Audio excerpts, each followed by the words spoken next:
The river is rising. The sound of water pounding against the banks is like a drumbeat, steady at first, and then deafening as the yellow river bursts free, carrying mud, reeds, and pieces of homes downstream. Families rush to higher ground. An old woman leans on her walking stick as her daughter pulls her along. A child clutches a clay jar as if it were the most precious thing in the world. To them, it is. Food, water, tools, these were the lifelines of survival. You are standing here thousands of years ago, not as a distant observer, but as someone who would have felt the ground tremble beneath your feet. In this moment, you are not yet in China, because that word does not exist. What exists is fear, hope, and the constant negotiation between human will and the unpredictable earth. Welcome to History in Ashes. Here, we do not tell history as a tale of only kings and conquests. We peel back the ashes of time to find the quieter truths, the half-forgotten routines, the overlooked labors, the whispers of lives that were never recorded in books yet formed the bedrock of civilization. In today's journey, you and I will walk together through the entire history of China. This is not a short road. It spans thousands of years, dozens of dynasties, countless wars, inventions, and forgotten experiments in daily living. But before we set out, could I ask you a small favor? Slip down to the comments and let us know. Where are you watching this from? And what time is it there? I imagine it as a kind of map of humanity. Tiny glowing dots stretching across the globe as people everywhere tune in to hear these ancient echoes. And if you haven't already, do subscribe to the channel. Think of it as your personal mandate of heaven, except instead of ruling an empire, you just click a button. We upload a new video every single day, so if emperors could demand loyalty for life, surely I can ask you for one small subscription. Now, let us return to the riverbanks, because that is where everything begins. Long before emperors and armies, before silk and bronze, the struggle was simply to survive. The Yellow River, sometimes called China's sorrow, was both a gift and a curse. Its muddy waters carried loess soil that made the land fertile enough to grow crops. Yet the same river flooded so often, so unpredictably, that entire villages could vanish overnight. This cycle of creation and destruction shaped the people who lived there. They learned to endure, to rebuild, and above all, to adapt. Archaeological evidence tells us that as early as 10,000 years ago, small communities began settling near the river. They were not yet farmers in the way we think of today. They gathered wild grains, hunted deer and boar, and fished the shallow waters. But slowly, they began to experiment with planting seeds and tending fields. Millet was among the first crops. It was hardy, capable of growing in dry soil, and it became the foundation of their diet. Imagine the first family boiling a pot of millet porridge. Simple, coarse, filling enough to carry them through a long winter night. That porridge was more than food, it was survival. Daily life was not romantic. Consider one of those early farmers. He rose before dawn, tying his simple robe at the waist with a strip of cloth. His hands were calloused, his back bent, though he was no older than 30. He led a wooden plough tied to an ox, dragging it through heavy earth that stuck to his sandals. His wife balanced clay jars filled with water on her shoulders, each jar nearly half her weight.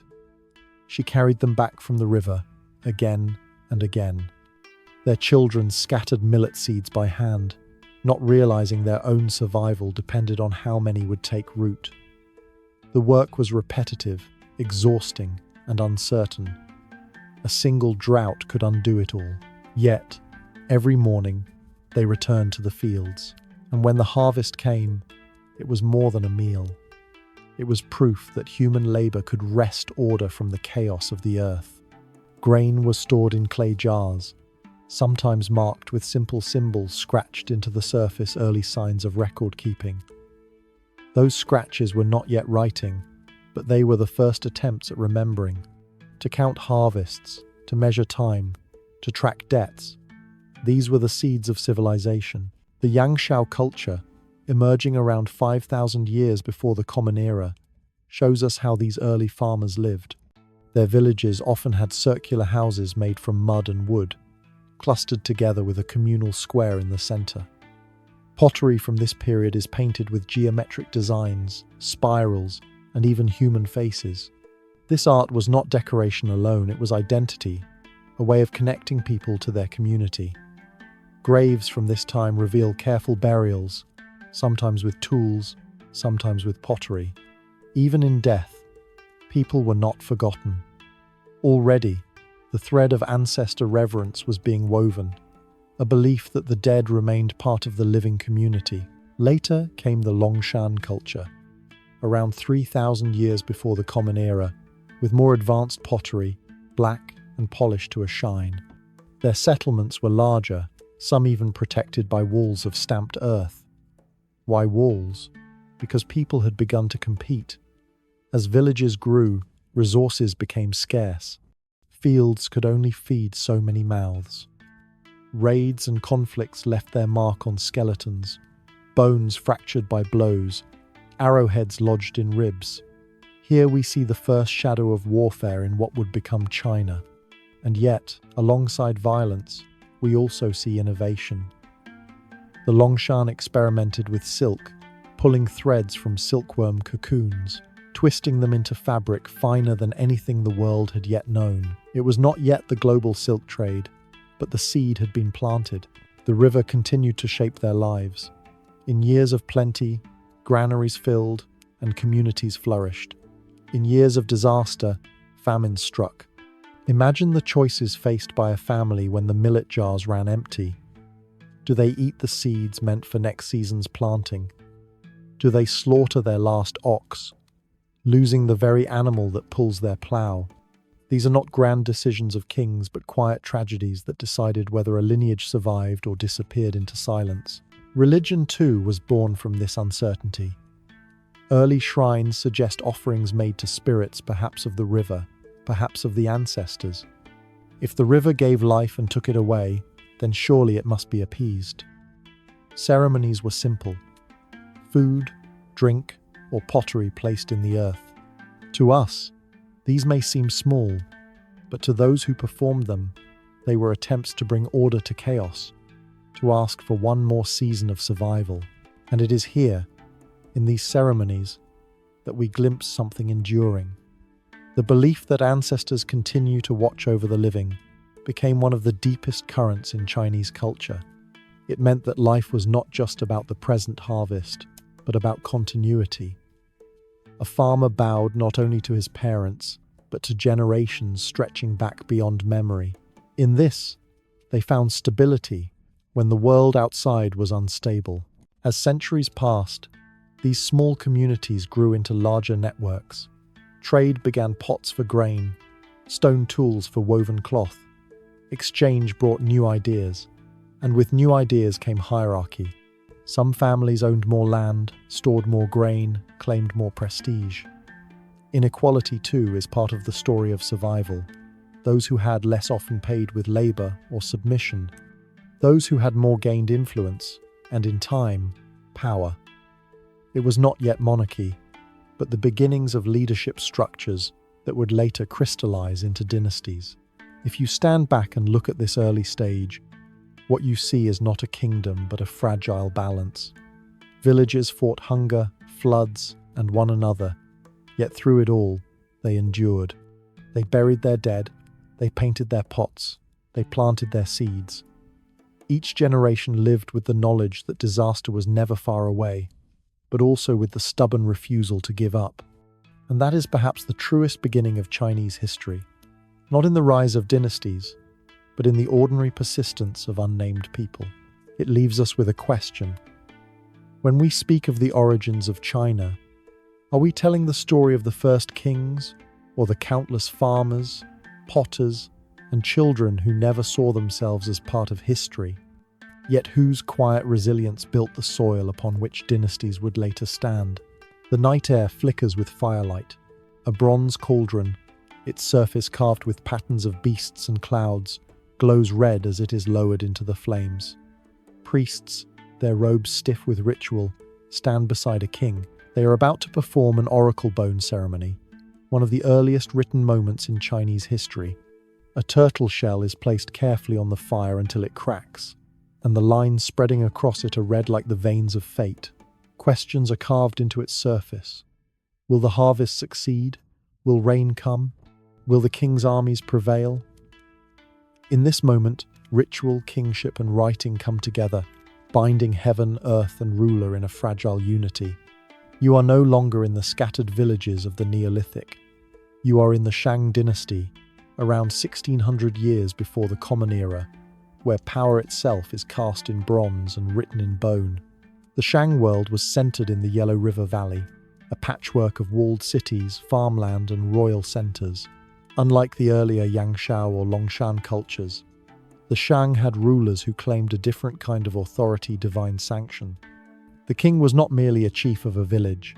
He was an intermediary between the living and the ancestors. His words carried the weight of heaven's will, and his rituals were thought to ensure the prosperity of the entire people. It is here that we see the early roots of what would later become the mandate of heaven. Bronze was the foundation of Shang power. While stone tools and wooden plows remained part of everyday life, the royal elite used bronze for weapons, vessels, and ritual objects.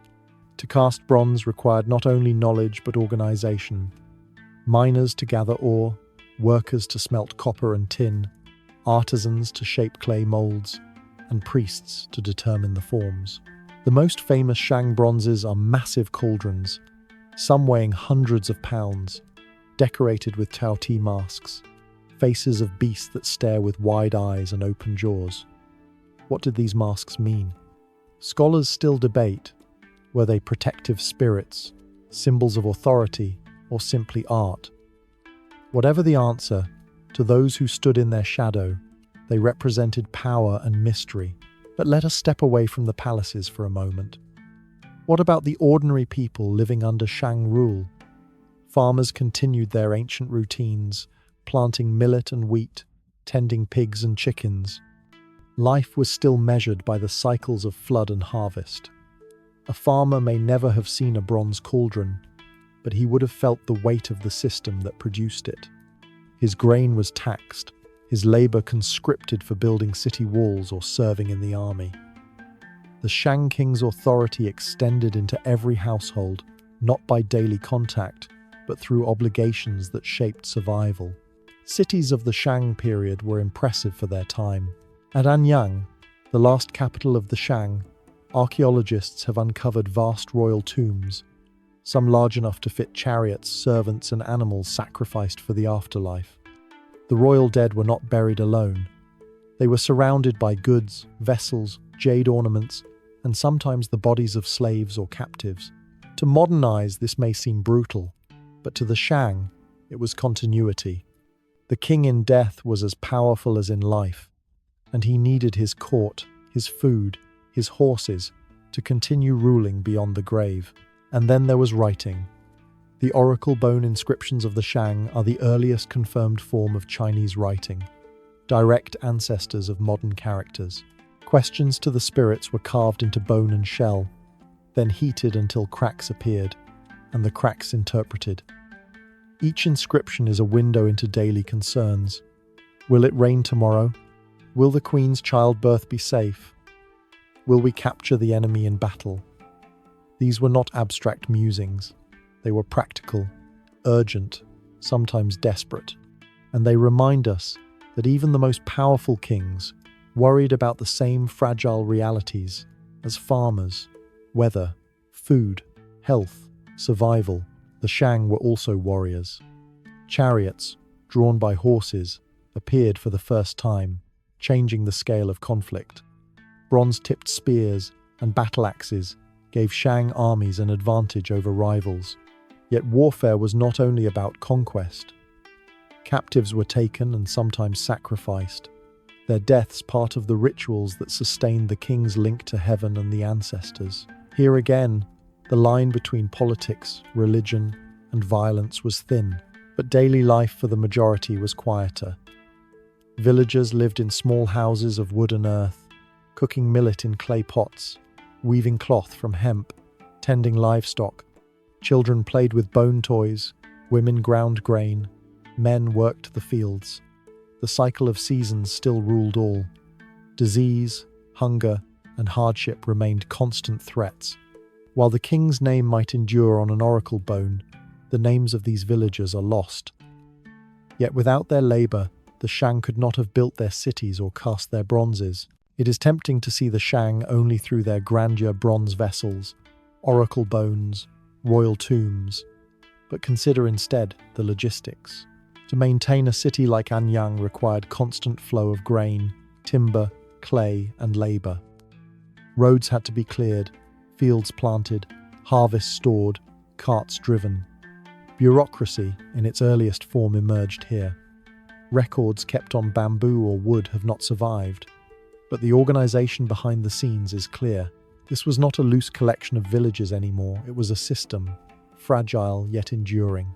Ritual was the glue of that system. At the heart of Shang, life was the belief that ancestors could influence the living. When a child fell ill, when crops failed, when war loomed, people looked not only to the king but to the spirits. The king's role was to perform the rituals that balanced heaven and earth.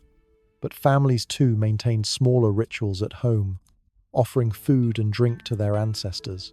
This belief in continuity, the living tied to the dead, gave meaning to suffering and endurance. And yet, no dynasty lasts forever. The Shang kings grew powerful, but also complacent. As centuries passed, their reliance on ritual sacrifice and the burdens placed on their people created tensions. In the western frontier, a people known as the Zhou began to rise. They too farmed and fought, but they offered a new idea, that kings did not simply inherit heaven's favor, but had to maintain it through just rule. When the Shang fell around the 11th century before the Common Era, their downfall was remembered not simply as military defeat, but as moral failure. Heaven, it was said, had withdrawn its mandate. But before we move to that story, pause here. Think of a turtle shell cracked by fire, with words carved by a hand nearly 3,000 years old.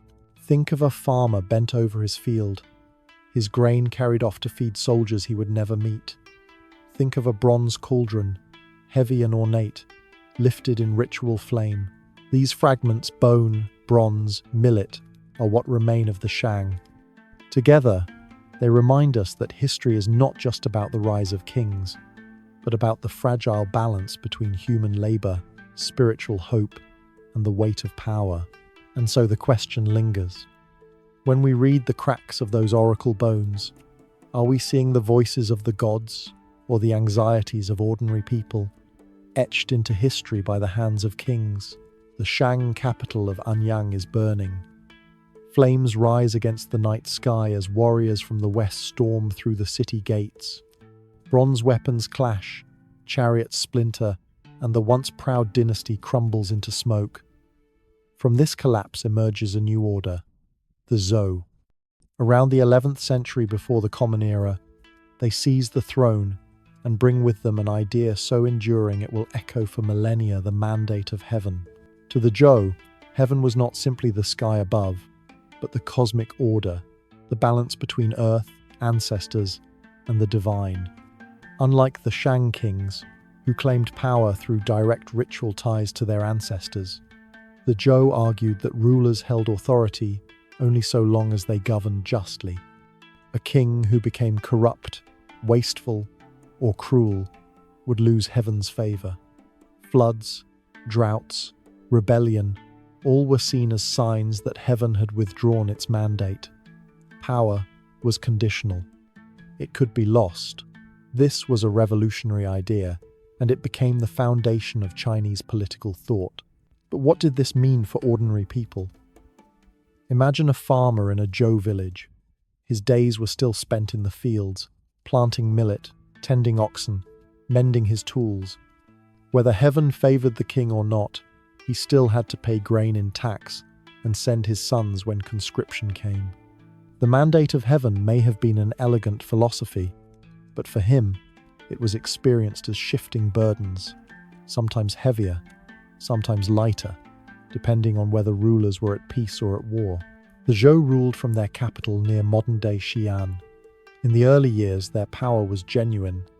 They organized vast territories, rewarding loyal families with land in exchange for military service. This feudal system spread Zhou culture outward, with lords ruling over small estates while pledging loyalty to the Zhou king. Rituals honoring ancestors and heaven unified the elite, while farmers, artisans, and traders sustained the system through their labor. Life in this period was both familiar and new. Bronze casting continued, but tools of iron slowly appeared, sharper and more durable than bronze. Farming became slightly easier, though still backbreaking.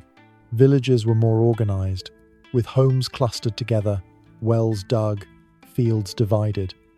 In some areas, irrigation channels were built, allowing more reliable harvests. For a peasant family, such small improvements meant fewer nights of hunger, more children surviving into adulthood.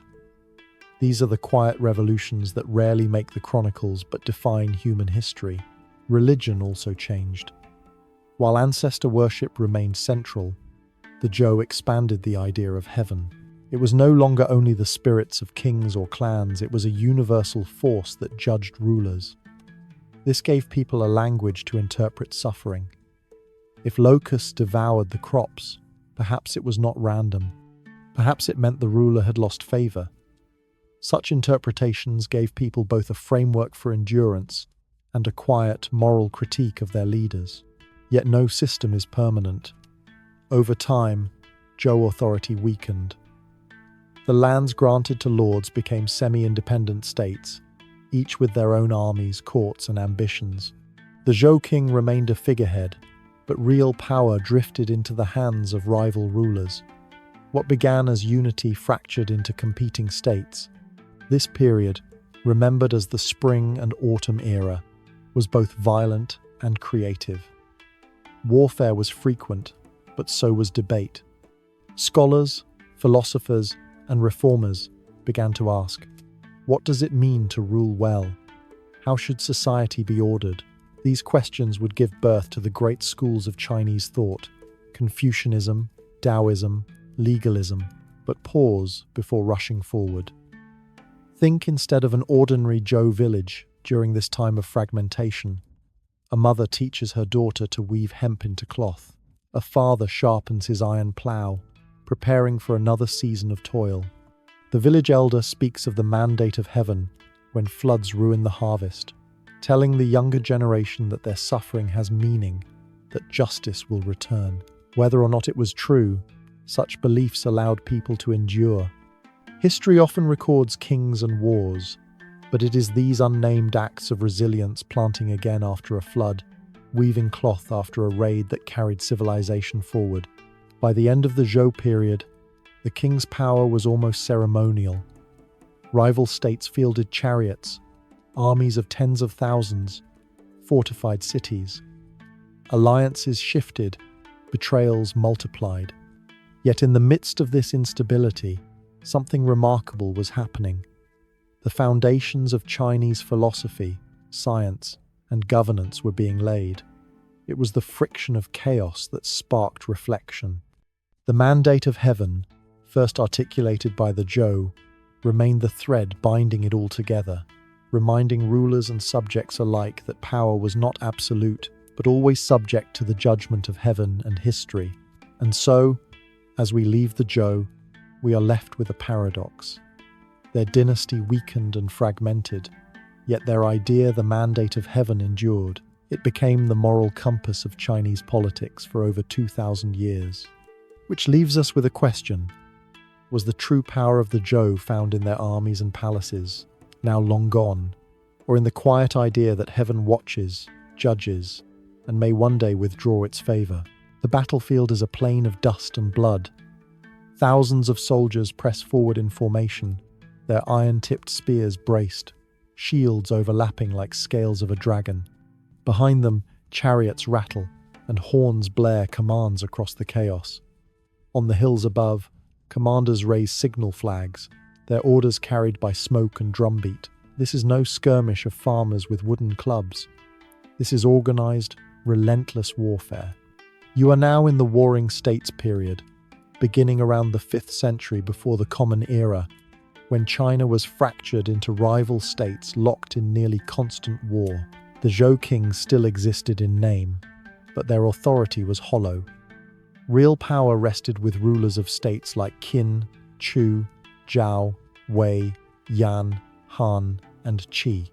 Each built armies, fortified cities, and sought to expand at the expense of the others. Battles were massive by ancient standards, tens of thousands of soldiers, drawn not only from aristocrats but from peasants conscripted into service. For ordinary families, this meant sending sons to war, often never to return, while fields at home lay untended. Hunger, displacement, and grief became regular companions of daily life. Yet amid this violence, new ideas were born. People asked, if war never ends, how can society endure? What principles can guide rulers, armies, and ordinary lives? It is here that the 100 schools of thought flourished, leaving behind philosophies that still shape the world today. Confucius, living during the earlier spring and autumn period but influencing the warring states, taught that order comes not through weapons but through virtue. A ruler must be like a father, governing by example, not fear. Families must be bound by filial piety, children honoring parents, subjects honoring rulers. In this vision, harmony flows downward from moral leaders, spreading like ripples in a pond. Imagine a weary farmer hearing these words. They offered a hope that rulers could be just, that society could be stable, not only brutal. But Confucius was not the only voice. Taoist thinkers, like Laozi and Zhuangzi, urged people to withdraw from the noise of politics and return to the way, the Tao, the natural order. They taught that forcing the world into rigid rules only created more suffering. Instead, they valued simplicity, non-action, and harmony with nature. A fisherman along the Yangtze might have found comfort in this. If rulers fought endlessly, perhaps peace could still be found in rivers, mountains, and quiet acceptance. Then came legalism, a harsher philosophy that rejected both virtue and harmony. Legalist thinkers argued that people are selfish and short-sighted, and only strict laws and punishments can maintain order. To them, the ruler's duty was not to inspire love but to enforce obedience. Harsh? Yes. But in a time of endless war, legalism offered efficiency. Soldiers marched, farmers farmed, taxes flowed, and states grew stronger. It was not gentle, but it worked. Ordinary life during this era was precarious. Families could be uprooted as armies advanced, villages burned, fields trampled. Farmers often lived at subsistence levels, their surplus taken to feed soldiers. Women managed households alone while men fought. Children grew up in uncertainty, learning quickly that survival meant adaptation. Yet innovation thrived too. Iron plows and irrigation expanded agriculture, crossbows changed warfare, and markets grew as trade continued even amid conflict. Cities bustled with merchants, artisans, scholars, and soldiers all bound together by necessity. In the courts of rival rulers, debates raged. Should a state rule through kindness, inspiring loyalty, or through fear, demanding submission? Should armies expand endlessly, or should leaders cultivate peace within their borders? These were not abstract arguments. They were survival strategies, and states rose or fell depending on how they answered them. The Warring States era was brutal, but also strangely fertile. It forced people to confront hard truths about power, morality, and survival. Confucians dreamed of harmony, Taoists of retreat, legalists of order through force. Together, these voices created the intellectual foundation of China. It is a reminder that even in the darkest times, human beings seek meaning not only how to endure, but how to live well. As this era dragged on, one state began to rise above the rest. Qin, ruthless, disciplined, guided by legalist principles, Qin built the foundations of empire. But before we reach that climax, pause here. Think of a farmer watching his sons march to war year after year. Think of a philosopher scratching words onto bamboo strips by candlelight, hoping to shape the mind of a ruler. Think of a merchant weighing coins in a crowded market, uncertain which army will control the city tomorrow. This was the texture of the warring states' endless conflict, but also endless searching. And so we are left with a question. When the world collapses into war, do ideas matter more than swords, or do swords decide which ideas survive? The year is the late 3rd century before the Common Era. On the battlefield, rows of disciplined soldiers advance like a single organism, their armor gleaming, crossbows drawn in deadly silence. They are not the ragtag militias of old. They are Qin's legions, drilled, hardened, and utterly loyal. When their signal drums thunder, entire armies move as if pulled by one cord. Before them, rival states crumble one after another. What had been centuries of chaos in the warring states is now collapsing under the weight of a single power keen. The man at the center of it all is Ying Zheng. You know him today as Qin Shi Huang, the first emperor. He was not content to rule a state. He sought to rule all of China. He absorbed the teachings of legalism, which insisted that order depended on strict laws, enforced without mercy. To him, loyalty was not optional, and disobedience was not tolerated. But in this harsh vision, he saw a chance to end the centuries of bloodshed that had torn China apart. By the year 221 before the Common Era, Qin had defeated its rivals. For the first time, the lands of China, rivers, mountains, plains, and cities were united under one rule. The first emperor declared the end of the warring states and the beginning of empire. This was not just a political change. It was a revolution in how society itself functioned. Uniformity became the foundation of Qin's power. Weights and measures were standardized, coins minted in the same shapes, roads built with precise widths so that carts could travel easily across the empire. Written script, once varied across regions, was unified into a standard form, allowing people from distant provinces to communicate with the same characters. What may sound like dull administrative changes were, in truth, transformations that bound a vast land together. Imagine a merchant traveling from one city to another, no longer burdened by changing currencies, no longer confused by different writing. These boring reforms were what made empire possible, yet Qin's greatness came with heavy costs. Labor was conscripted on a massive scale. Hundreds of thousands of peasants and prisoners were forced to build roads, palaces, canals, and fortifications. Perhaps the most famous of these was the early version of what you know today as the Great Wall. It was not one seamless wall then, but a series of linked fortifications stretching across the northern frontier, meant to hold back nomadic raids. For the laborers, this was not glory. It was exhaustion, injury, and often death. Farmers were torn from their fields, families left behind, lives consumed by imperial ambition. The first emperor's authority extended even into thought. Books were burned, scholars silenced, ideas suppressed. Qin did not want debate. It wanted obedience. Historians tell us of entire groups of scholars executed, buried alive for opposing official doctrine. True or exaggerated, the story captures the atmosphere of fear. Imagine being a thinker in this time, your life's work reduced to ash, your voice silenced by decree. The empire demanded not just bodies, but minds. Despite its harshness, Qin also fostered wonders.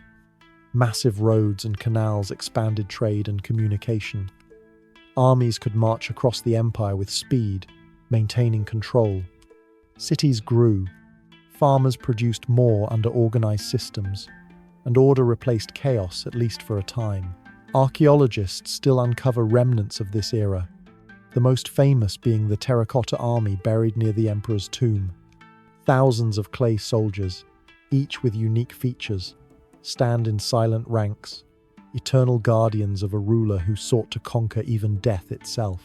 To stand before them today is to feel both awe and unease, an echo of the man who commanded them. But Qin's empire was brittle. Its unity depended on the force of one will.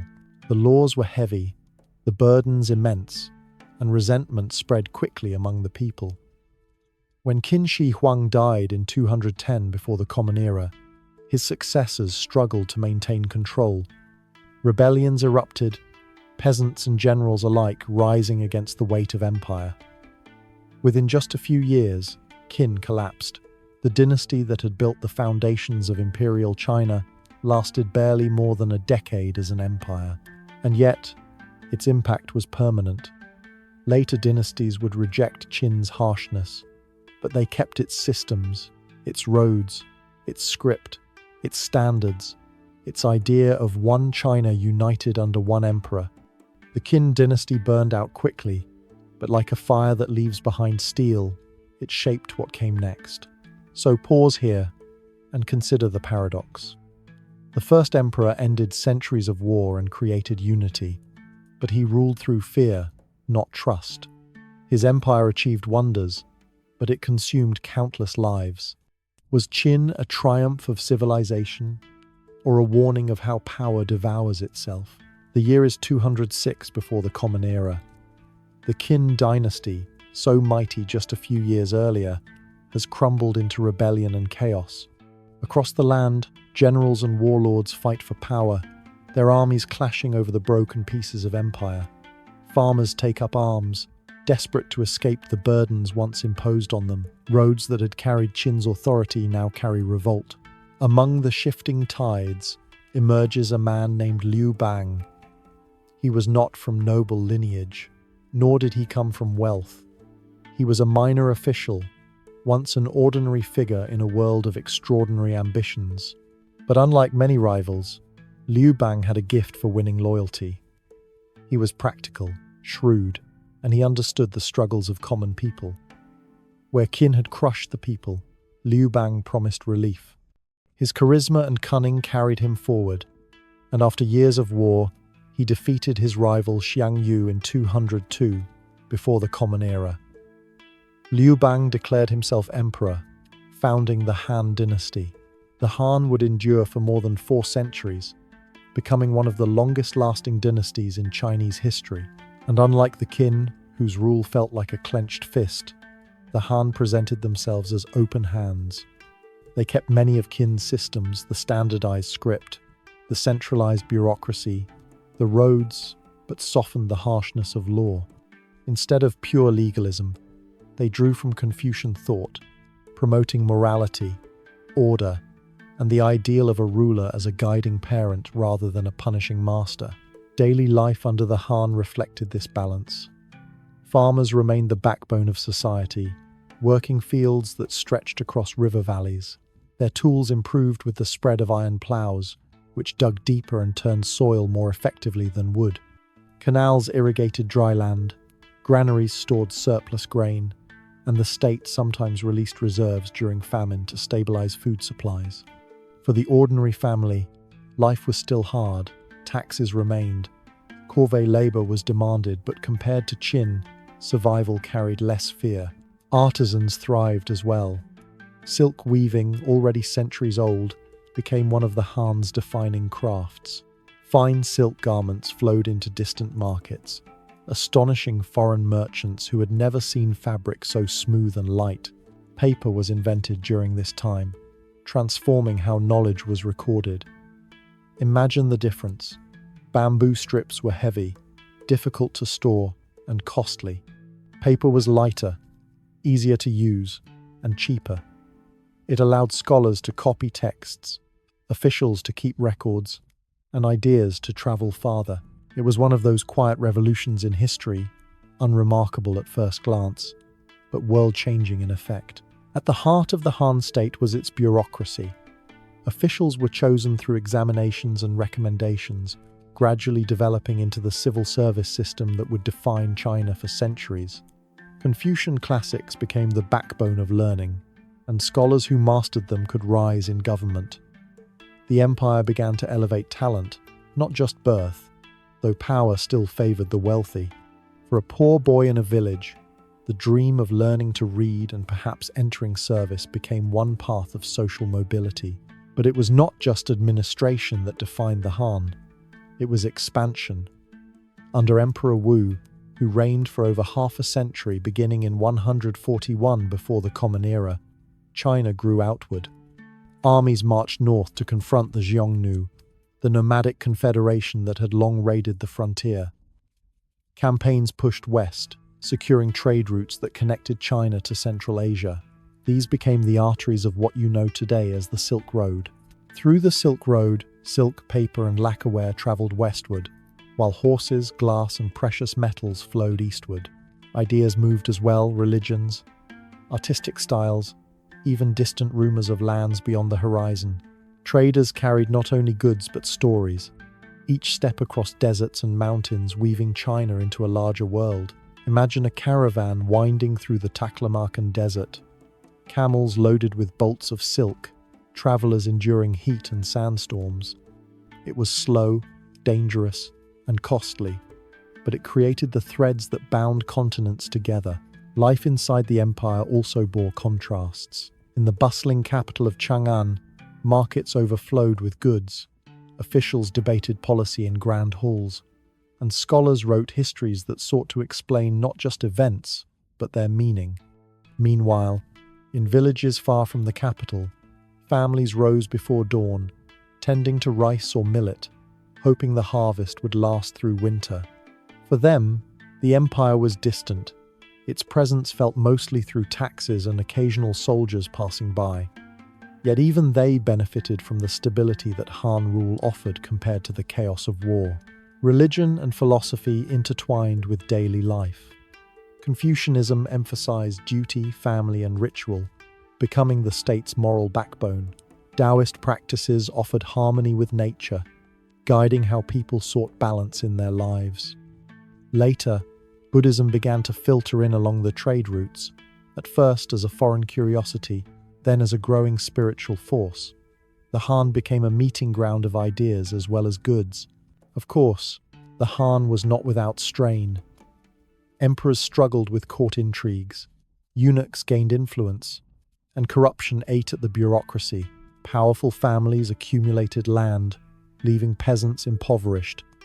Rebellions flared, most famously the Yellow Turban Rebellion, in the 2nd century of the Common Era, when peasants rose under banners promising renewal and equality.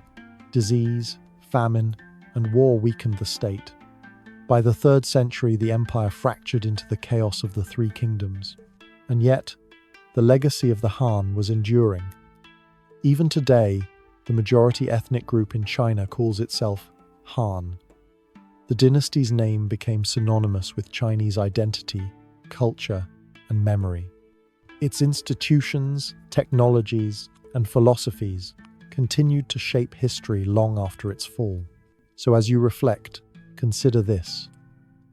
Qin had created the skeleton of empire, but it was the Han who gave it flesh. They took harsh structures and turned them into a system that could last centuries. But in that transformation, they also created new vulnerabilities of bureaucracy, too complex, of wealth too uneven, of borders too wide. Is empire always a balance between stability and collapse, built not only on power but on its hidden weaknesses? The year is 220 of the Common Era. The Han dynasty, after 4 centuries of rule, is no more. The empire has fractured, torn apart by corruption, rebellion, and endless war.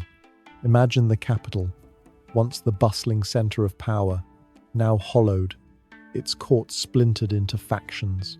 Armies march across the countryside, peasants flee burned villages, and generals seize land in the name of their lords. From this broken order emerges one of China's most legendary eras, the time of the Three Kingdoms. The Three Kingdoms Wei in the north, Shu in the southwest, and Wu in the southeast, each claimed legitimacy as the heir of the Han. Their rulers, generals, and ministers became figures of folklore and literature, immortalized in tales of strategy, loyalty, and betrayal. But beneath the romance of their stories lay the grinding reality of survival. Fields were trampled by soldiers' boots, harvests lost to fire, and families scattered by war. For the common farmer, dynasty meant little compared to the question of whether tomorrow's meal could be found. In Wei, controlled by Cao Cao, and later his successors, power centered on the north, where fertile lands supported large armies. Cao Cao was cunning, ruthless, but also pragmatic. He built granaries, reformed agriculture, and sought to stabilize regions ravaged by famine. His methods were harsh, but they allowed Wei to dominate militarily. In Shu, founded by Liu Bei, ideals of legitimacy and moral righteousness were emphasized. Shu portrayed itself as the true continuation of Han, though its territory was limited. Wu, under Sun Quan, relied on the Southlands, rich in rivers and fertile plains, developing naval power to control trade along the Yangtze. It is easy, centuries later, to see this period as one of great generals and heroic battles. Red cliffs, cunning ambushes, strategies that outwitted entire armies. But daily life was far less grand. Peasants were conscripted into armies or forced to labor on fortifications. Entire villages were relocated to secure borders. Women carried the burden of keeping families alive, tending fields while husbands were away at war, often never to return. Disease spread in camps, hunger haunted the countryside, and children grew up knowing the sound of drums and the smoke of burning towns as part of ordinary life. Religion and belief systems shifted in these times of uncertainty. Taoism grew in influence, offering promises of healing and harmony in a world fractured by war. Buddhism, which had entered China during the Han, began to take deeper root. Monks translated texts, monasteries appeared, and the faith of distant India found new soil. For many, these teachings offered hope when governments failed. A prayer to Buddha or Taoist talismans seemed more reliable than decrees from distant rulers. As the three kingdoms fought, they also innovated. Military technology advanced, with repeating crossbows, fortified cities, and naval tactics becoming increasingly sophisticated. Administrations developed methods to govern under constant strain, including land reforms and population registers. Some reforms worked, others collapsed under the weight of corruption. But in each kingdom, rulers had to balance the constant drain of war with the need to maintain the loyalty of their people. By the late 3rd century, the kingdom of Wei gained the upper hand. But even as it grew strong, it fractured within. In 265, the Sima family seized power, overthrowing the Wei rulers and founding the Jin dynasty. For a brief moment, China was unified again under Jin. Yet the cost of constant warfare had left the empire brittle.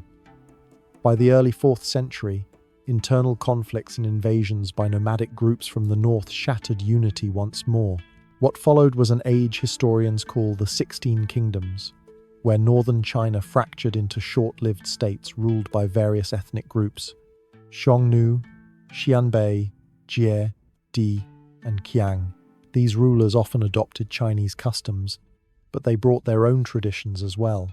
This was a time of cultural mixing, where steppe nomads and Chinese farmers lived side by side, sometimes in peace, often in tension. The south, meanwhile, became a refuge for Han Chinese elites, who fled northward invasions. There, successive dynasties, known collectively as the Southern Dynasties, tried to preserve traditions, their courts rich in poetry, art, and refined culture. While the north endured endless wars, life in these centuries was not easy. In the north, people faced raids, shifting borders, and the constant uncertainty of rule. In the south, families had to rebuild after displacement, carving out farms in unfamiliar lands.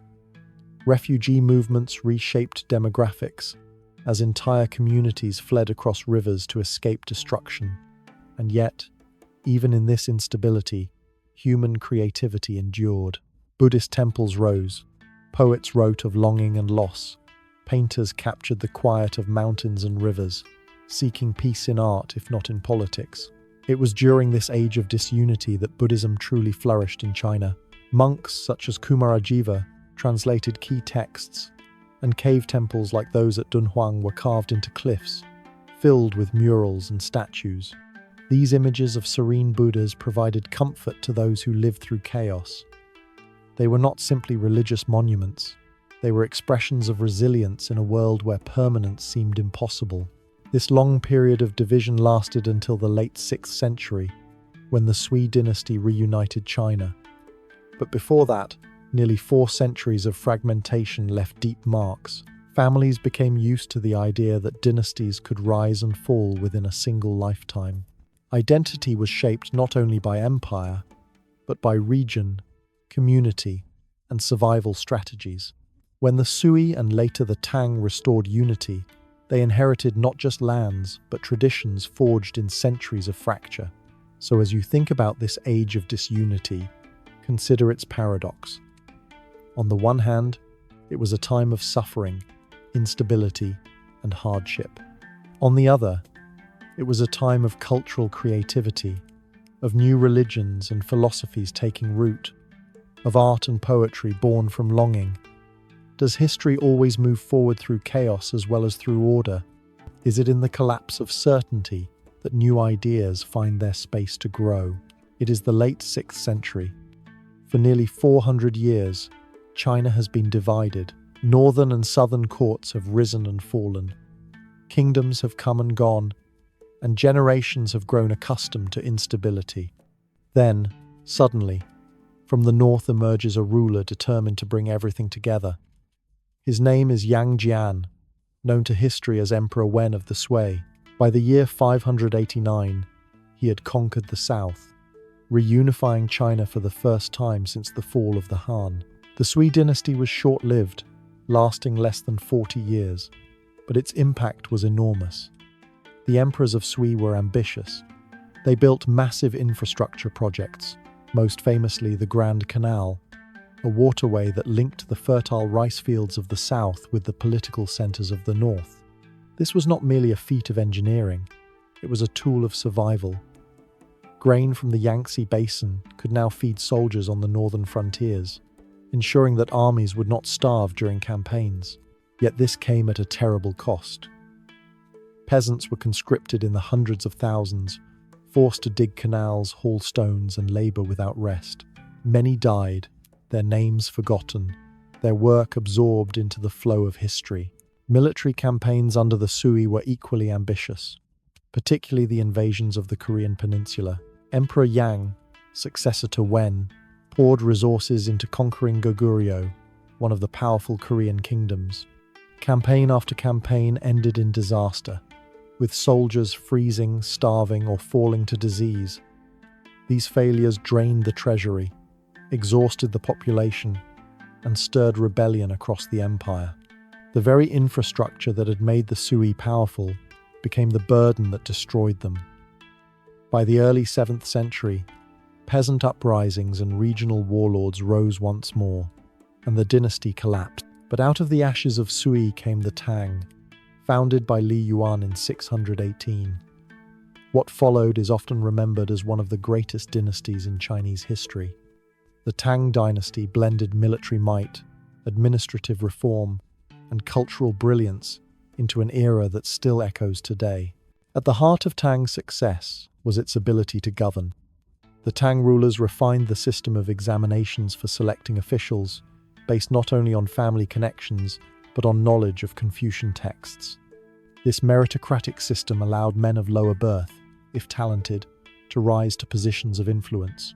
It was not perfect, wealth and status still mattered, but it set a precedent that shaped Chinese government for centuries. The Tang capital, Chang'an, became one of the largest and most cosmopolitan cities in the world. Picture wide avenues filled with traders from Central Asia, Persian merchants selling exotic wares, Indian monks carrying sacred texts, and musicians playing foreign instruments in bustling marketplaces. The Silk Road reached its height under Tang, carrying goods, ideas, and beliefs across thousands of miles. A Chinese artisan might drink wine from Persia, A scholar might read a Buddhist sutra translated from Sanskrit, and an emperor might listen to music that had originated in distant lands. Daily life under Tang varied widely. For the wealthy elite, life meant poetry, refined banquets, and debates in scholarly gardens. For the peasantry, survival depended on the harvest and tax burdens imposed by local officials. Land distribution was organized under the equal field system, which sought to give families enough to farm while ensuring state control. In practice, however, powerful families often found ways to accumulate large estates, while ordinary farmers bore the weight of taxes and corvée labor. Women, particularly in elite circles, enjoyed more visibility and influence than in earlier dynasties. Some rode horses, practiced archery, and composed poetry.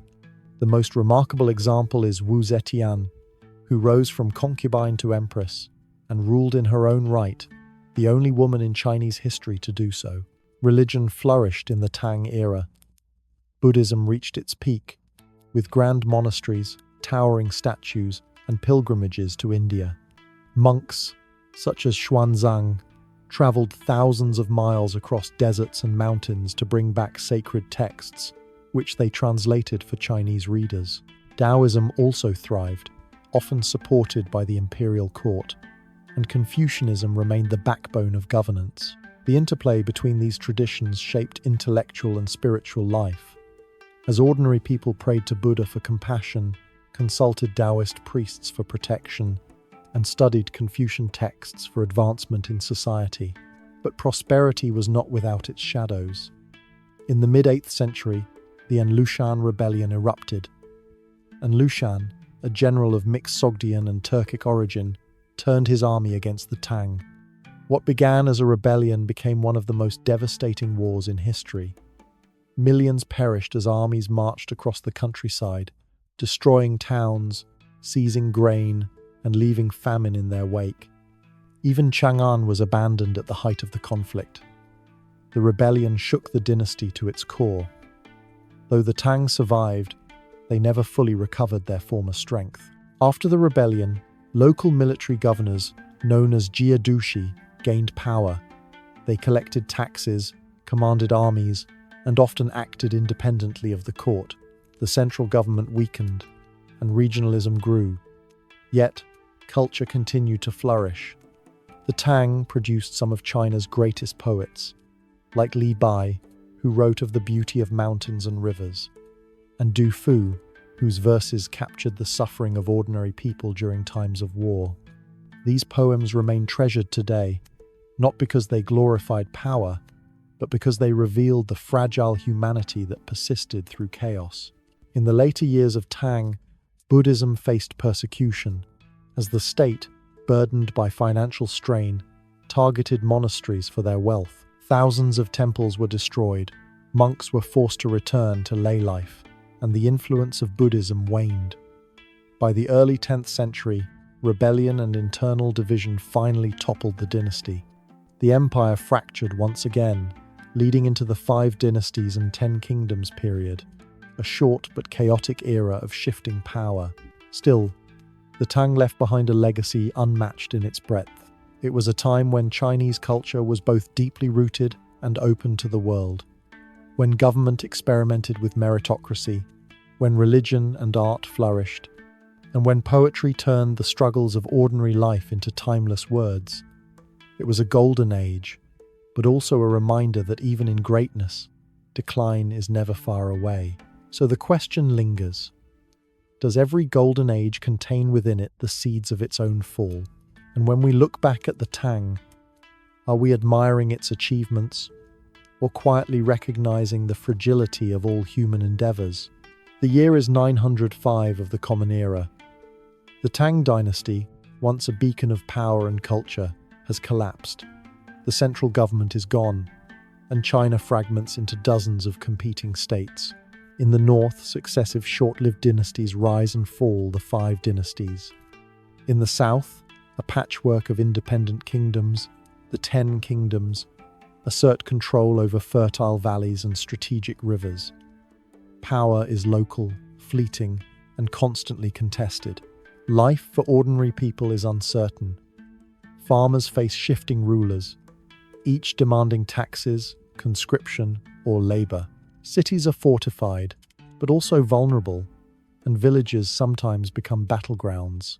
Refugees move along rivers and roads, carrying whatever possessions they can save. Amid this chaos, families cling to traditions, ancestor worship, farming cycles, and small local markets. While dynasties fight for prestige, survival is the primary concern for most. Yet this period is not only defined by instability, it is a time of economic and technological innovation. Rice cultivation spreads southward, irrigation improves yields, and early forms of paper money begin to appear. Craftsmen develop stronger iron tools, water-powered mills, and advanced pottery techniques. Commerce thrives along rivers and coasts, connecting merchants across fragmented territories. In a world without central authority, trade and local governance become vital for survival and prosperity. Amid the chaos, ambitious leaders look to restore order. One of the most significant is Zhao Guangyin, a general who rises in the north and proclaims himself emperor of the Song dynasty in 960. The Song reunifies much of China proper, though the north remains contested with neighboring states, such as the Liao and later the Jin. Unlike previous dynasties, the Song emphasizes civil administration over military conquest, relying on bureaucracy, scholarship, and the examination system to govern. The Song dynasty introduces profound changes in governance and culture. Officials are chosen through rigorous examinations based on Confucian classics, ensuring that talent and knowledge, rather than purely hereditary status, influence government. The civil service grows in importance, creating a meritocratic system that defines China for centuries. For ordinary families, this means that education, literacy, and mastery of Confucian texts becomes a path to upward mobility. A farmer's son might one day rise to a post in the capital if he demonstrates skill and diligence. Urban life flourishes under the Song. Cities such as Kaifeng and later Hangzhou become centers of commerce, administration, and culture. Markets overflow with silk, tea, ceramics, and books. Printing technology, particularly woodblock printing, spreads widely, allowing the mass production of texts. Maps, manuals, literature, and poetry circulate like never before. Imagine a scholar in a tea house, reading a newly printed Confucian commentary or a novel, while merchants negotiate the prices of porcelain and tea. The Song urban experience blends learning, commerce, and social life in a way that is unprecedented in China. Technological innovation is remarkable during this period. Gunpowder is experimented with in warfare, though mostly for signal flares and primitive bombs.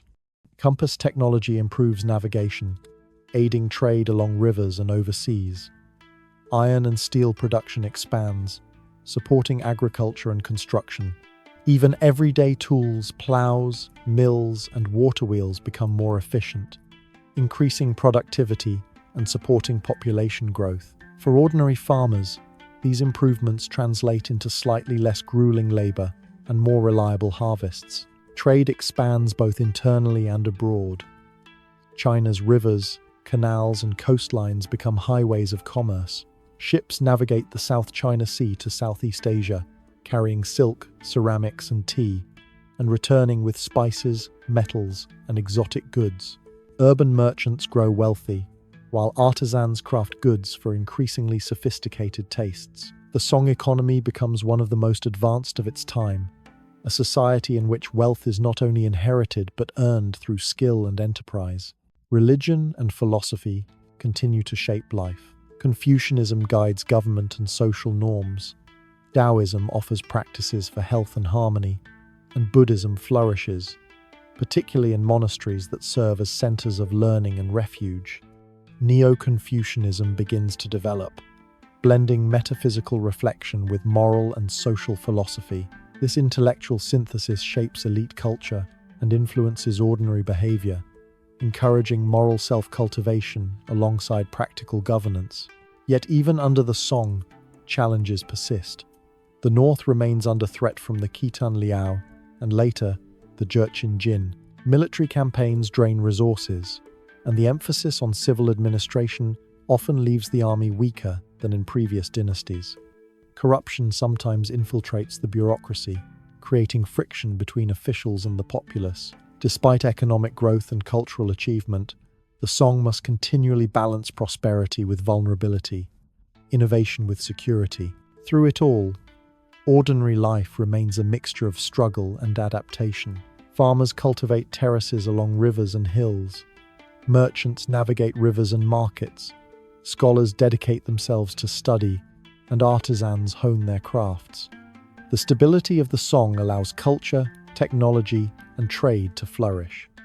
But beneath this prosperity lies a constant awareness of fragility, the reminder that dynasties rise and fall, armies march, and survival is never guaranteed. So as you consider this period, think of the paradox. In the fragmented chaos of the 5 dynasties and 10 kingdoms, innovation and resilience flourish. Under the reunified Song, prosperity and culture bloom, yet vulnerability never disappears. How do humans create enduring achievements in a world that is always at risk of collapse? And how does ordinary life, farming, trading, learning, surviving, shape the fate of empires as much as the actions of emperors and generals? It is the late 10th century, and the Song dynasty has established a fragile yet vibrant order across China. Unlike the militarized dynasties of the past, Song rulers placed their faith in administration, commerce, and culture. For the first time, ordinary life became a driving force behind the empire's strength. Markets, cities, and trade networks expanded, while technology transformed agriculture, industry, and navigation. Consider a typical farmer in the fertile plains along the Yangtze River. He rises before dawn to tend his rice paddies, his iron plough cutting into waterlogged soil, oxen straining against the harness. Irrigation channels, carefully maintained by local communities, bring water to fields that once would have failed in droughts or floods. Crop rotation and the cultivation of fast-growing rice varieties increase yields, supporting a population that has grown to tens of millions. Surplus grain is stored in granaries and sometimes traded for silk, salt, or tools. While life is still laborious, these advances reduce uncertainty and allow families to survive and sometimes thrive despite natural disasters. Urban life under the Song is equally transformative. Cities like Kaifeng and Hangzhou are bustling hubs, with tens of thousands of residents, vibrant markets, and teeming docks along rivers and canals. Merchants sell silk, ceramics, paper, and tea. Artisans craft bronze mirrors, ink brushes, and lacquerware. Street performers entertain, storytellers recite legends, and scholars discuss philosophy in tea houses. Printing technology, especially woodblock printing, allows books, maps, and manuals to circulate widely. For the first time, literacy begins to extend beyond the elite, reaching merchants, minor officials, and educated urbanites. Knowledge spreads as fast as goods, creating a dynamic and interconnected society. The Song economy is unprecedented in scale and complexity. Paper money is introduced, reducing the need for heavy coinage and facilitating trade over long distances. Canals and rivers serve as highways, allowing grain from southern fields to feed northern cities and armies. International trade expands along maritime routes, with Chinese junks navigating the South China Sea, reaching Southeast Asia, India, and beyond. Exotic goods, spices, gems, ivory arrive in ports, while Chinese silk, ceramics, and tea flow outward. Cities become cosmopolitan centers, blending cultures, goods, and ideas. Technological innovation flourishes alongside economic growth. Gunpowder, first used for fireworks, begins to appear in military applications, such as bombs, fire arrows, and primitive rockets. The magnetic compass improves navigation, enabling more precise travel along rivers and oceans. Water-powered mills, improved iron production, and mechanical devices increase efficiency in agriculture and industry. Even everyday items, plows, irrigation devices, and pottery kilns benefit from incremental innovations that quietly transform life for ordinary people. Social structure under the song reflects the new emphasis on administration and commerce. The civil service examination system, based on Confucian classics, allows talented individuals from modest backgrounds to rise to official positions. While wealth and family connections remain advantages, skill and knowledge increasingly determine status.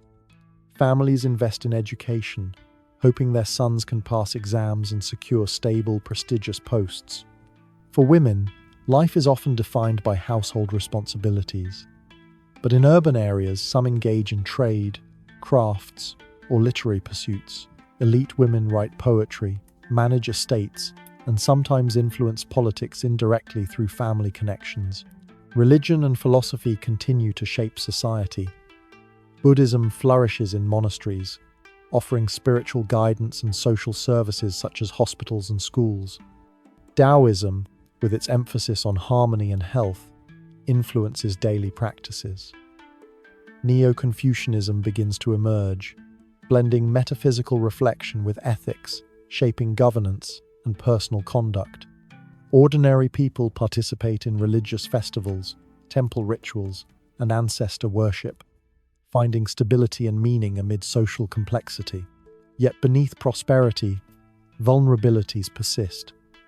The north remains contested by the Khitan Liao and later the Jurchen Jin. Military defenses are stretched, and the Song often rely on diplomacy, tribute, and purchasing peace rather than conquest. Natural disasters, floods, droughts, and epidemics pose constant threats. Corruption occasionally infiltrates the bureaucracy, creating tension between officials and the population. Despite wealth and cultural achievement, the dynasty must continually balance innovation with security, growth with sustainability. The Song dynasty's achievements extend to culture and the arts. Poetry, painting, calligraphy, and philosophy flourish. Scholars and artists capture the beauty of rivers, mountains, and daily life, reflecting both elegance and realism. Urban life inspires new literary forms, while historical writing records, not just events of rulers, but the experiences of ordinary people. Art and literature become ways to understand, endure, and celebrate human experience. This era also demonstrates the interplay between technology and daily life. Movable type and block printing disseminate texts widely, allowing practical knowledge, religious teachings, and literature to circulate beyond elite circles. Water management, iron tools, and improved shipbuilding directly affect survival and trade. Commerce, administration, and culture are not separate from ordinary experience. They shape what people eat, how they travel, how they communicate, and how they imagine the world. So as you reflect on the Song dynasty, consider the remarkable synthesis of life and empire. It is a period when governance relies on knowledge as much as force, when technology supports survival and prosperity, and when culture flourishes alongside commerce. Ordinary farmers, merchants, artisans, and scholars create the foundation of a society that is complex, resilient, and interconnected. Yet even in this golden age, uncertainty lingers. Borders remain contested, natural disasters threaten crops, and the memory of past upheavals reminds people that stability is fragile. And so we ask, how much of a civilization's greatness comes from rulers, and how much from the ingenuity, labor, and resilience of ordinary people? Can a society thrive indefinitely, or does every period of prosperity sow the seeds of future challenge? The year is 1237. The Song dynasty has endured for nearly 3 centuries, yet its northern borders are vulnerable. From the steppes of Central Asia, a new force emerges: the Mongols, led by Genghis Khan's descendants. Vast hordes of cavalry sweep across northern China, their speed, discipline, and ruthlessness reshaping the landscape of warfare. Cities, once secure under the Song, face the terrifying precision of Mongol armies. The countryside is no longer just a place of harvest. It is a battlefield, a corridor for migration, and a zone of survival under constant threat. Ordinary people experience this upheaval firsthand. Farmers flee with whatever they can carry, leaving behind fields and homes. Towns are sacked and populations displaced. Yet, for those who survive, adaptation is crucial. Some seek refuge in fortified cities or the remote mountains of the south. Others attempt to negotiate survival by paying tribute or offering labor to conquerors. Life under threat becomes a constant exercise in endurance, patience, and strategy. By 1260, the Mongols, now under Kublai Khan, consolidate their power and establish the Yuan dynasty, ruling China directly for the first time. Kublai, grandson of Genghis Khan, adapts Chinese governance to Mongol rule. He retains much of the Song administrative framework, but overlays it with Mongol priorities, dividing society into 4 classes. Mongols at the top, followed by Central Asians and other allies, Northern Chinese, and finally Southern Chinese, who had been under Song rule. This hierarchy affects daily life profoundly. Jobs, taxation, and social mobility are dictated not just by skill but by ethnicity and status. Despite the hierarchy, the Yuan dynasty integrates aspects of Chinese culture. Confucian principles influence administration. Traditional ceremonies continue, and the examination system is reinstated, though initially limited in access. Cities such as Beijing flourish as administrative centers, connecting north and south through improved roads and canals. Commerce grows along established networks, while maritime trade expands under Mongol protection. Merchants transport silk, ceramics, and paper across Asia, linking China to Persia, India, and even Europe. Life in the Yuan is a mixture of continuity and disruption. For farmers, taxation is high, often paid in kind, and land ownership can be precarious under a foreign ruling class. Urban dwellers witness a cosmopolitan mix of cultures. Persian merchants selling textiles, Buddhist monks teaching in monasteries, and Mongol soldiers patrolling markets. Technology continues to advance. Printing, already widespread under the Song, grows even further, facilitating record-keeping, literature, and communication across vast distances. Maritime innovations allow Chinese junks to travel farther than ever before. Cultural exchange under the Mongols is remarkable. Kublai Khan encourages foreign visitors, including Marco Polo, whose travels bring stories of China to Europe.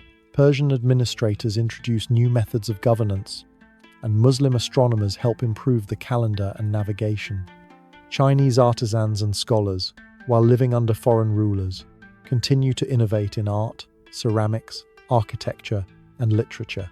Daily life blends Mongol and Chinese practices, reflecting adaptation to a complex, multi-ethnic empire. Yet beneath this vibrant exchange lies tension. Resistance and occasional rebellion erupt throughout the empire. Southern Chinese, formerly Song subjects, often resent the hierarchy and heavy taxes. Some regions experience banditry and instability, while natural disasters, floods, famine, and disease compound difficulties. For ordinary families, survival requires flexibility, networks of kinship, and sometimes quiet compliance with distant authorities. The Yuan dynasty also alters military and governance structures. Mongols maintain a strong cavalry, using steppe tactics unfamiliar to southern Chinese armies. They rely on both conquest and local cooperation, balancing direct control with delegation to regional officials. Infrastructure projects, including the expansion of roads and canals, facilitate troop movements and trade, connecting distant provinces in ways previous dynasties could not. Religion and philosophy continue to influence daily life. Buddhism, Taoism, and Confucianism remain central to cultural and moral practice. Foreign religions, Islam, Nestorian Christianity, and others enter Chinese cities, often under imperial tolerance or sponsorship. Monks, scholars, and merchants navigate this diverse spiritual landscape, shaping beliefs and customs across social classes. By the mid-14th century, however, the Yuan dynasty faces growing internal challenges. Natural disasters, including floods and droughts, combined with taxation pressures, spark peasant uprisings. Corruption and factionalism weaken the court. By 1368, rebellions led by figures such as Xia and Shang succeed in overthrowing Mongol rule, marking the end of the Yuan and the beginning of the Ming dynasty. The Yuan period leaves a paradoxical legacy. On one hand, it is a time of foreign domination, social hierarchy, and occasional hardship. On the other, it fosters cultural exchange, technological advancement, and economic integration across vast territories. Ordinary people endure, adapt, and contribute to continuity, whether through farming, trade, or craftsmanship. Even under foreign rule, Chinese culture remains resilient, evolving in response to both pressure and opportunity. So as you reflect on the Yuan dynasty, consider this. How does a civilization maintain continuity under foreign rule? How do ordinary people adapt, survive, and even innovate when the structures of power are imposed from outside? And what lessons do these centuries of conquest and adaptation leave for the story of China as a whole? The year is 1368. After decades of upheaval under the Mongols, rebellion has triumphed. Zhu Yuanzhang, a former peasant and Buddhist monk, rises from obscurity to claim the throne, establishing the Ming dynasty. He takes the reign title Hongwu, and his rule marks a decisive return to native Chinese governance, restoring centralized control while learning from the successes and failures of previous dynasties. The Ming dynasty immediately begins consolidating power. The emperor reorganizes the bureaucracy, codifies laws, and establishes strict control over taxation and land. Surveillance and administrative oversight extend even to villages, ensuring that the state is aware of production, labor, and population. While this may seem rigid, it stabilizes the empire and prevents the kind of fragmentation that plagued the late Yuan. Farmers, artisans, and merchants experience a more predictable framework for life, even if it comes with strict obligations. Agriculture flourishes under the Ming. Reclamation projects turn marshes and wastelands into arable fields. Farmers cultivate rice, wheat, and cotton, often experimenting with improved irrigation techniques. Granaries store surplus grain, reducing famine in most years. For ordinary families, these improvements mean a slightly higher chance of survival and stability, though taxes remain demanding, and labor service may still be required for state projects. The Ming also invests heavily in defense.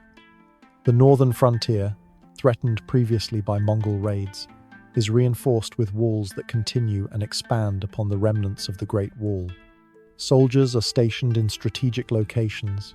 Garrisons patrol trade routes, and beacon towers signal potential incursions. The result is a security apparatus that allows commerce and daily life to proceed with fewer interruptions, at least compared to periods of internal rebellion. Maritime exploration is one of the Ming dynasty's most remarkable features. Beginning in the early 15th century, Admiral Zheng He leads massive fleets on voyages that reach Southeast Asia, India, the Persian Gulf, and even the east coast of Africa. These expeditions are unprecedented in scale. Hundreds of ships, tens of thousands of sailors, and cargoes of silk, porcelain, and other Chinese goods. Alongside trade, the voyages carry messages of diplomatic intent and display Chinese technological and cultural prowess. Ordinary people rarely board these ships, but their goods, taxes, and labor indirectly support the expeditions. Urban life under the Ming is vibrant.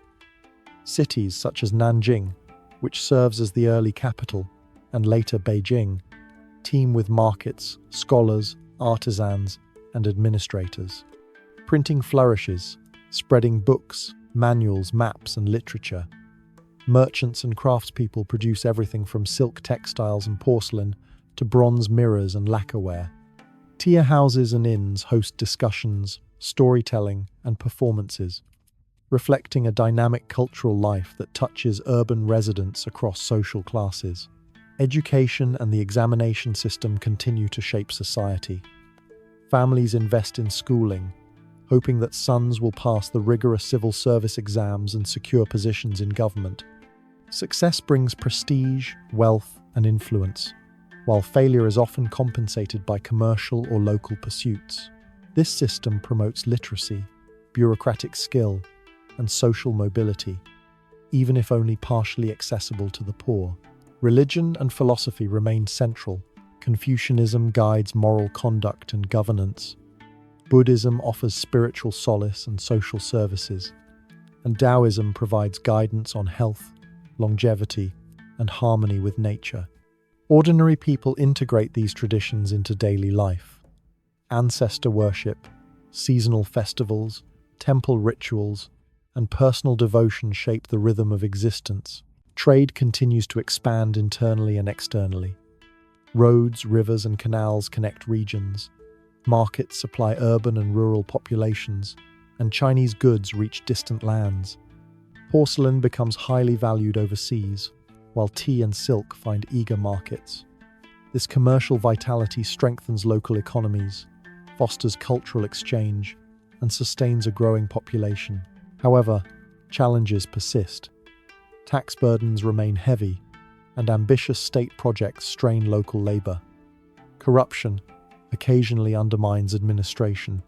Natural disasters, such as floods, droughts, and epidemics, still threaten ordinary life.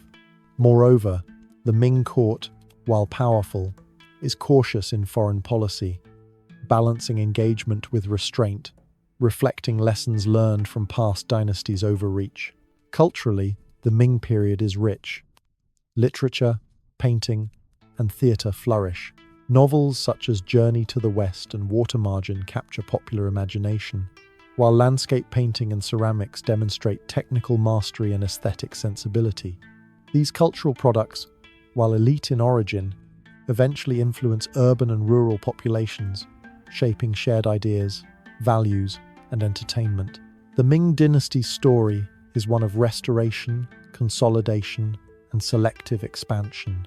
It demonstrates the ability of a society to rebuild after foreign conquest, stabilize governance, advance technology and trade, and cultivate culture. Yet it also reveals the fragility underlying prosperity. Natural disaster, administrative corruption, and social tension constantly challenge the state.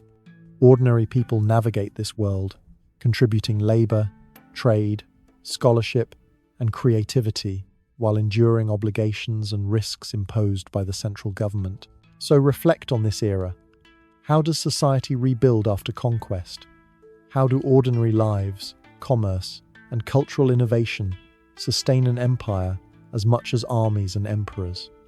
And even as the Ming dynasty projects power across the seas, what vulnerabilities remain hidden beneath its apparent stability? The year is 1630. The Ming dynasty, which had ruled China for nearly 3 centuries, faces crises from multiple directions. Natural disasters, fiscal strain, and social unrest converge, weakening central authority.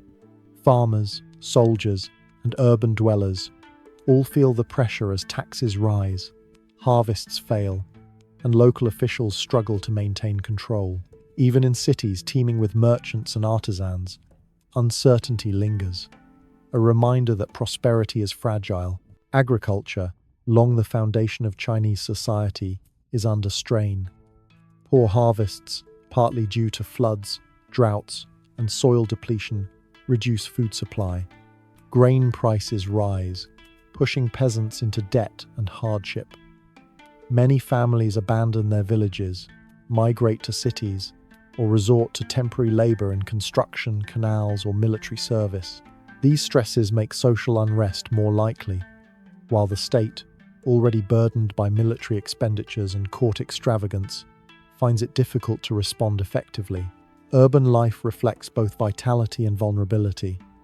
Cities remain centers of trade, culture, and administration, yet overcrowding and high food prices create tension. Markets bustle with merchants, tea houses remain lively, and printing continues to spread literature, maps, and manuals. At the same time, disease and social tensions simmer beneath the surface, ready to erupt into rebellion when conditions worsen. For ordinary people, survival requires adaptability, networks of kinship, and careful navigation of economic and political pressures. The late Ming also faces challenges from within the military and bureaucracy. Garrison troops often go unpaid or undersupplied, leading to mutinies and desertions. Local officials sometimes exploit the population for personal gain, collecting extra taxes or requisitioning labor. The central government struggles to enforce policies effectively across vast distances. As a result, the state's ability to respond to crises diminishes, leaving room for both social unrest and external threats. Among the most significant threats are the Manchus, a rising power to the northeast. Initially peripheral to Chinese affairs, they gradually consolidate power and develop a sophisticated military and administrative system. By the early 17th century, Manchu forces exploit Ming weakness, combining with internal rebellions to press toward the heartland. For ordinary villagers and townspeople, the distinction between rebel, invader, and authority blurs. Survival often depends on pragmatism, aligning with whichever force offers security or sustenance. Rebellion within China itself accelerates the dynasty's decline. Peasant uprisings, often sparked by famine and unfair taxation, sweep through the countryside. Leaders such as Li Zicheng rally tens of thousands of followers, capturing cities and challenging Ming authority. In one dramatic episode, the rebel army captures Beijing in 1632, prompting the last Ming emperor, Chongzhen, to commit suicide atop a hill near the imperial palace. This collapse marks the symbolic end of Ming authority, though pockets of loyalist resistance continue in southern provinces. The Qing dynasty, founded by the Manchus, takes advantage of this turmoil. By 1644, they have captured key regions and established rule over China proper. Unlike earlier conquerors, the Qing integrate many aspects of Chinese governance, retaining Confucian administration, civil service examinations, and traditional institutions. They also enforce a distinctive Manchu identity through dress codes, hairstyle regulations, and military organization. Ordinary people experience both continuity and change. Familiar systems of governance remain, yet foreign rulers now shape policy, taxation, and social order. Economically, the late Ming and early Qing periods reflect continuity and challenge. Trade remains vibrant, both internally and along maritime routes, yet disruptions due to rebellion, taxation, and military campaigns affect production and distribution. Merchants and artisans adapt, moving to safer regions, diversifying goods, or investing in networks that cross provincial boundaries. Agriculture recovers gradually under the Qing, with new crops and improved techniques, but local hardship often persists. Culture, during this transitional period, continues to thrive, despite political instability. Literature, painting, and theatre flourish, reflecting both nostalgia for the Ming and adaptation to the Qing. Scholars preserve classical texts, poets explore themes of displacement and loyalty, and artists depict landscapes and city life with elegance and realism. Religion also plays a stabilizing role. Buddhism, Taoism, and ancestor worship guide everyday practice, while Confucian ideals shape moral and social conduct. Temples, monasteries, and shrines serve as community centers, offering guidance and continuity amid uncertainty. This era illustrates how ordinary lives influence and respond to dynastic change. Farmers, merchants, artisans, and scholars endure famine, rebellion, and political upheaval, yet continue producing goods, cultivating land, studying texts, and maintaining social networks. Their resilience allows successive dynasties, from Ming to Qing, to govern effectively despite turbulence. It also demonstrates the fragility of centralized power. Even a dynasty with centuries of experience and administrative sophistication can collapse under combined pressures of economic strain, natural disaster, and rebellion. The fall of the Ming and rise of the Qing leaves a profound question. How much of a dynasty's strength depends on rulers, and how much on the resilience of ordinary people? Can culture, economy, and social structures endure even as political authority shifts? And in a world where famine, rebellion, and foreign conquest intersect, how do families survive, adapt, and preserve continuity through centuries of upheaval? The year is 1644. The Qing dynasty, founded by the Manchus, consolidates power across China after the fall of the Ming. By carefully combining military strength with pragmatic governance, they bring relative stability to a land long accustomed to upheaval. The conquest is not simply a military achievement, it is a carefully managed integration of administration, culture, and society. The Qing rulers retain many Chinese institutions to legitimize their authority. Confucian civil service examinations continue, allowing talented men to enter bureaucracy, while local magistrates administer villages and towns. Taxes are standardized, land registration is implemented, and law codes ensure consistent governance. For ordinary people, daily life retains familiar rhythms. Farmers cultivate fields, merchants trade goods, scholars study texts, and artisans craft their wares. Yet beneath this continuity, the presence of a foreign ruling elite subtly reshapes social and political expectations. Territorial expansion defines early Qing policy. The dynasty extends its reach into Mongolia, Tibet, Xinjiang, and Taiwan, establishing protectorates and military outposts. These campaigns secure trade routes, buffer zones, and resource-rich regions. For soldiers and local populations, expansion means conscription, taxation, and sometimes displacement. Yet it also fosters cultural exchange. Frontier regions adopt Chinese administrative practices, while Manchu influence spreads into diverse communities. Ordinary lives are thus entwined with imperial ambitions, whether through trade, labor, or military service. The economy under the Qing is robust and dynamic. Agricultural productivity increases, supported by new crops like maize, sweet potatoes, and peanuts, which supplement traditional rice and wheat cultivation. Irrigation, terracing, and flood control improve yields, sustaining a population that grows to over 400 million by the 18th century. Markets flourish in cities and towns, exchanging silk, tea, porcelain, and other goods. Merchants connect rural production with urban demand, and Chinese junks navigate rivers and seas to facilitate both domestic and international trade. Urban life is diverse and lively. Capitals such as Beijing and Nanjing, along with commercial centers like Suzhou, teem with people. Streets overflow with merchants, artisans, performers, and scholars. Printing spreads literature, manuals, and maps, fostering knowledge and literacy beyond elite circles. Tea houses, markets, and guild halls serve as hubs for commerce, socialization, and cultural life. For ordinary residents, these urban centers offer opportunity, entertainment, and a degree of mobility.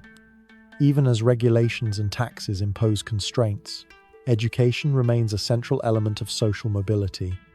The civil service examinations, based on Confucian classics, continue to select officials who manage both local and central administration. Families invest heavily in literacy and scholarship, hoping their sons will rise through merit. Success brings prestige, stability, and influence, while failure often redirects ambition into commerce, artisan crafts, or provincial administration. The examination system shapes society, reinforcing moral ideals, social hierarchy, and intellectual continuity. Religion and philosophy maintain a stabilizing role. Confucianism guides governance, ethics, and education. Taoism informs health practices, rituals, and spiritual beliefs. Buddhism continues to provide solace and community support. Religious festivals, ancestor worship, and temple activities punctuate daily life, creating continuity and shared experience across regions and social classes. Ordinary people navigate their obligations to family, community, and state, while integrating spiritual practice into daily routines. Military organization is critical to Qing consolidation. The Eight Banners system, combining ethnic Manchu, Mongol, and Han units, maintains control and ensures loyalty to the emperor. Garrisons, fortifications, and patrols secure borders and key trade routes. Military service provides both employment and social mobility, though it can be burdensome for conscripts and their families. These forces underpin the dynasty's ability to enforce order while projecting power across a vast and diverse territory. Cultural production flourishes. Literature, painting, calligraphy, and architecture reflect both continuity and innovation. Scholars and artists draw on Ming traditions while incorporating new influences from Manchu, Mongol, and foreign contacts. Porcelain reaches unprecedented technical and aesthetic heights, while urban and rural markets disseminate goods widely. Cultural expression is intertwined with daily life, reinforcing social cohesion, moral ideals, and identity under imperial rule. Despite stability, challenges persist. Famine, floods, and epidemics periodically disrupt society. Corruption occasionally infiltrates local administration, creating friction between officials and residents. Ethnic tensions simmer at the frontiers, while resistance and banditry occasionally flare in remote regions. Ordinary people navigate these risks through migration, adaptation, community networks, and trade, demonstrating resilience and continuity amid structural pressures. By the 18th century, under emperors such as Kangxi and Qianlong, the Qing dynasty reaches its zenith, combining territorial control, population growth, economic prosperity, and cultural achievement. Yet even in this golden age, the fragility of imperial rule is evident. Natural disaster, fiscal strain, social unrest, and foreign pressures remain latent threats. Ordinary lives, as always, are both the foundation of stability and the measure of vulnerability. The Qing era demonstrates the complex interplay between rulers and society, governance and daily life, central authority and local adaptation. It raises questions that echo across Chinese history. How does a dynasty maintain authority over a vast, diverse population? How do ordinary people sustain economy, culture, and survival under distant power? And how does stability persist in a world shaped by both human ingenuity and the ever-present threat of disruption? The year is 1830. The Qing dynasty, once at the peak of power under Kangxi and Qianlong, now faces a web of internal and external crises. Population has grown dramatically, putting pressure on farmland, food supplies, and infrastructure. Corruption has seeped into provincial administration, weakening the capacity of the state to respond effectively. For ordinary families, this period is marked by uncertainty.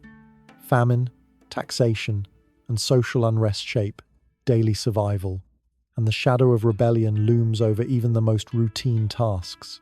The Taiping Rebellion, beginning in 1850, is one of the most devastating conflicts in Chinese history. Led by Hong Xiuquan, who proclaimed himself the brother of Jesus, the rebellion challenges Qing authority across southern and central China.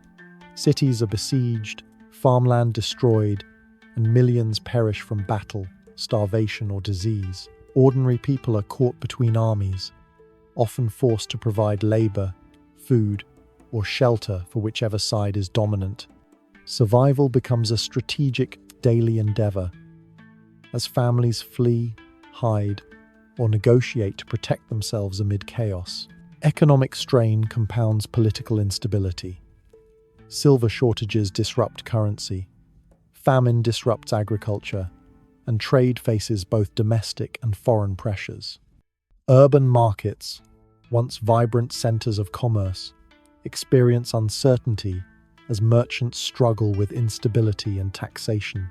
Rural populations bear the brunt of labor demands and conscription, while craft production and local trade continue, demonstrating resilience even under stress. Foreign intrusion accelerates the Qing decline.